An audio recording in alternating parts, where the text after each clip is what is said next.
ఉషోదయం ప్రేమించు కాపరి ఉష కిరణాలు ఉదయకాలపు వాక్య ధ్యానమునకు మిమ్మల్ని ఆహ్వానిస్తున్నాం. ప్రార్థన.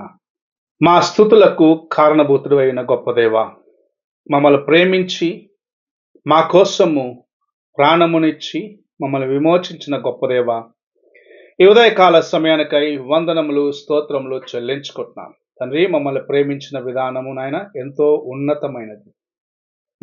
మేము నీకు నాయన దూరముగా ఉన్నప్పుడు మమ్మల్ని సమీపముగా నాయన చేర్చుకొనుటకై నిన్ను నీవు అర్పించుకున్న విధానాన్ని బట్టి వందనాలు. ఈ ఉదయకాలంలో నీ వాక్యమును మాకు అనుగ్రహించి ఆశీర్వదించమని యేసు పరిశుద్ధ నామమున అడిగి వేడుకుంటున్నాను పరమ తండ్రి, ఆమేన్. ఈ ఉదయకాలపు వాక్య భాగము సమూయేలు 2వ గ్రంథము 9వ అధ్యాయము 1 నుండి 3 వచనములను చదువుకుందాం. యోనాతానుని బట్టి నేను ఉపకారము చూపుటకు సౌలు కుటుంబంలో ఎవడైనా కలడా అని దావీదు అడిగెను. సౌలు కుటుంబమునకు సేవకుడగు సీబాయను ఒకడుండగా వారు అతన్ని దావీదు నద్దకు పిలువనంపిరి. రాజు, సీబావు నీవే కదా అని అడుగగా అతన్ని నీ దాసునని నేనే సీబానన్ను. రాజు, యెహోవా నాకు దయచూపినట్లుగా నేను ఉపకారం చేయుటకు సౌలు కుటుంబంలో ఎవడైనా ఒకడు శేషించి ఉన్నాడని అతన్ని అడుగ్గా సీబా, యోనాతానుకు కుంటి కాళ్ళు గల కుమారుడొకడున్నాడని రాజుతో మనవి చేసెను. మనము చదివిన వాక్య భాగములో యోనాతాను యొక్క కుమారుడైన మెఫీబోషెతును గురించి చెప్పబడటం చూడగలము. సౌలు రాజు చనిపోయిన తర్వాత ఎక్కడ దావీదు సౌలు యొక్క వంశమునే సంపూర్ణముగా నాశనము చేస్తాడని భయపడి మెఫీబోషెతుని భద్రపరచుటకై ఆయన యొక్క దాది ఎత్తుకొని వెళ్ళేటప్పుడు కిందపడి తన యొక్క కాళ్ళు పనిచేయటం లేదు. అలాంటి ఒక వ్యక్తి రహస్యముగా పెంచబడుచు ఉన్నాడు. అయితే దావీదు యొక్క హృదయంలో యోనాతాను యొక్క స్నేహము చాలా ఉన్నతమైనదిగా ఉన్నది. యోనాతాను కోసమే సౌలు కుటుంబములో ఎవరైనా ఉన్నారా, వారికి నేను సహాయము చేయగలనా అని దావీదు వెతకటం ప్రారంభించినప్పుడు సౌలు యొక్క వంశంలో ఒక వ్యక్తి ఉన్నాడు, యోనాతాను యొక్క కుమారుడు మెఫీబోషెతు. అతడు లోదేబారులో ఉన్న మాకీరు ఇంటనే ఉన్నాడు.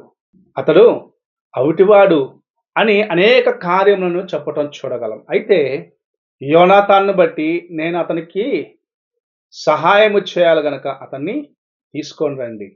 ఇది మన జీవితంలో మనం పరీక్షించుకున్నట్లయితే మనము కూడా అలాగనే దేవుని యొక్క కృపను పోగొట్టుకున్న వారిగా, దేవుని యొక్క కృపను పొందుకునేదానికి యోగ్యులము కాకుండా ఎక్కడో రహస్యముగా దాగిన వారిగా ఉన్నప్పుడు ప్రభువు మనలను ప్రేమించినాడు.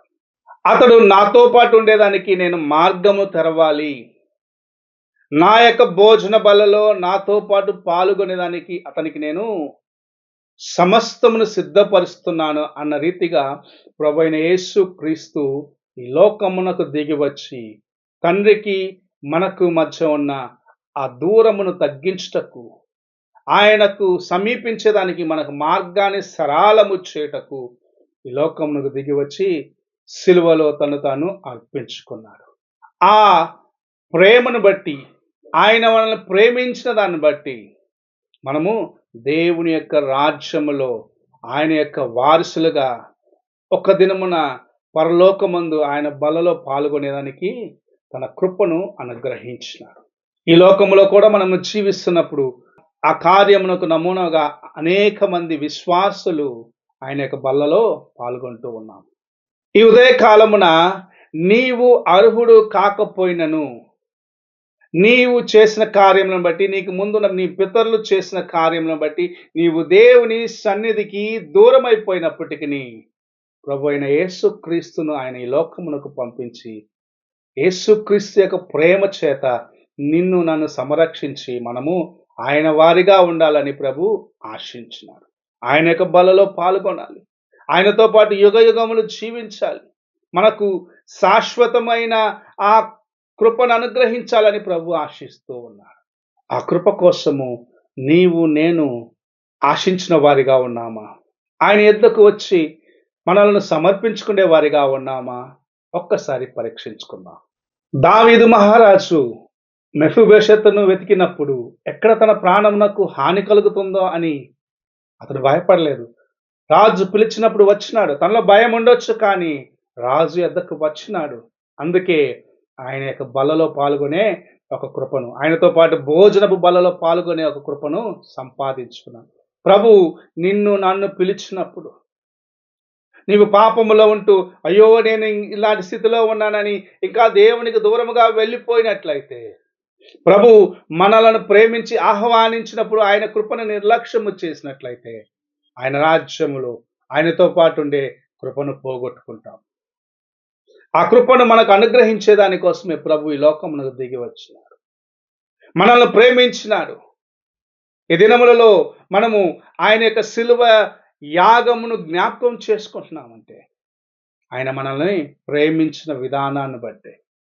నీవు నేను యోగ్యులము కాకపోయినను, నీవు నేను ఆయన సన్నిధికి రావడానికి అర్హులుగా ఉండకపోయినను మనల్ని ఆయన ప్రేమించినాడు.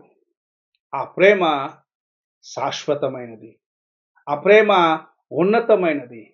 ఆయన ప్రేమ మనలను విమోచించి మనలను ఆయన రాజ్యమునకు హక్కుదారులుగా మార్చినది.